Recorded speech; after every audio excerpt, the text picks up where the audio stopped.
इसमें हमें कहा है two tangent TP and T Q are drawn to a circle with centre O. एक सर्कल है जिसका सेंटर ओ है, उसको दो टेंजेंट ड्रॉ किए गए हैं उस पर फ्रॉम पॉइंट टी। मान लो ये पॉइंट टी हो गया, ये पॉइंट टी हो गया, और यहां से दो टेंजेंट गए हैं लाइक दिस, एक ऐसे और एक ऐसे।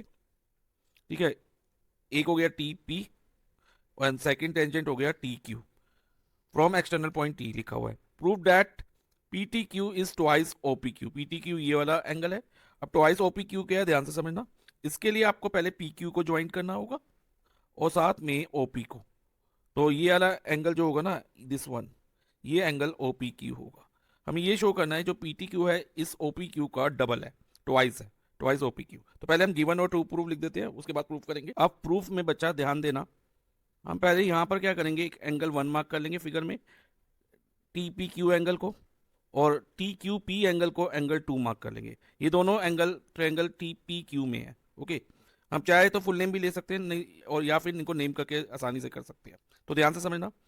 अब जो एंगल ओ पी टी है, ये वाला एंगल बच्चा ध्यान देना, ओ पी टी, ये ओ पी टी एंगल कितनी डिग्री होगा, 90 डिग्री। और क्यों 90 होगा, इसका रीजन दैट रेडियस और tangent are perpendicular to each other at point of contact. तो रेडियस ओपी और टेंजेंट पीटी एक दूसरे के परपेंडिकुलर है, तो एंगल ओपीटी हमारा 90 डिग्री हो गया। अब ओपीटी कैसे बना है, ध्यान से समझो बच्चा। इसमें एक तो जो ये मैंने एंगल शेड करा था स्टार्टिंग में, ओपी क्यू, ये वाला एंगल आ रहा है, आ रहा है कि नहीं, यस सर आ रहा है। और साथ में एंगल वन आ रहा है जो कि टीपी क्यू कह लो या इसे एंगल वन कह लो। ठीक है, तो इधर एंगल वन कन्वीनियंस के लिए हमने ले लिया इसको, इज इक्वल टू 90 डिग्री हो जाएगा, क्योंकि ओपीटी की जगह हमने उनको उस एंगल को ब्रेक करके लिख दिया। ओके, अब OP Q plus angle one 90 degree हो गया। अब बच्चा angle one is equal to क्या होगा, 90 माइनस एंगल ओपी क्यू होगा। यस सर होगा, क्योंकि ये प्लस उधर जाके माइनस हो जाएगा एंगल ओपी क्यू। और इसके बाद बच्चा इन ट्रायंगल टीपी क्यू, अब ट्रायंगल टीपी क्यू में ध्यान देना, जो साइड टीपी है और टी क्यू इक्वल होंगी, TP is equal to T Q. Reason क्या होगा, tangent from an external point are equal. दो टेंजेंट आ रहे हैं एक्सटर्नल पॉइंट से, टीपी और टीक्यू, ये दोनों इक्वल हो जाएंगे।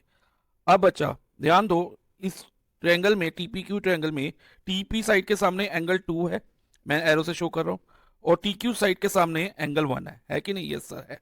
तो हम लिख सकते हैं कि angle one equal to angle two, और क्लास 9 की एक थ्योरम थी that angle opposite to equal sides of a triangle are equal. तो ये प्रॉपर्टी हमने लिख दी।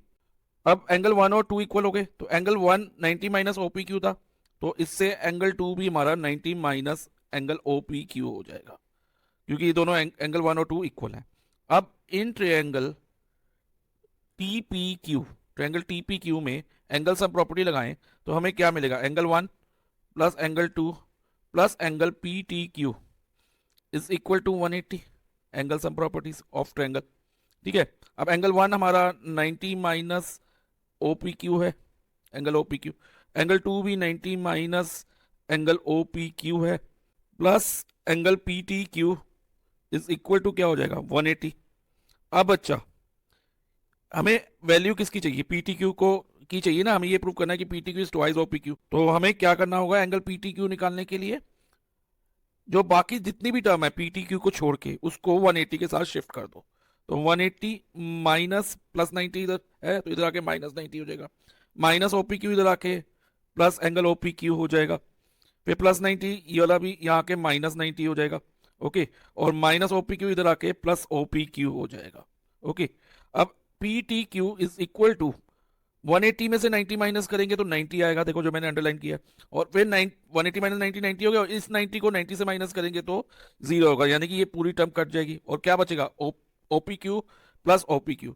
तो O P Q plus O P Q को हम ट्वाइस एंगल ओपी क्यू लिख सकते हैं, और यही तो हमें प्रूव करना था। तो हमारा आंसर आ गया, angle P T Q is twice angle OP Q, hence proved. Please like and share the video and subscribe the channel.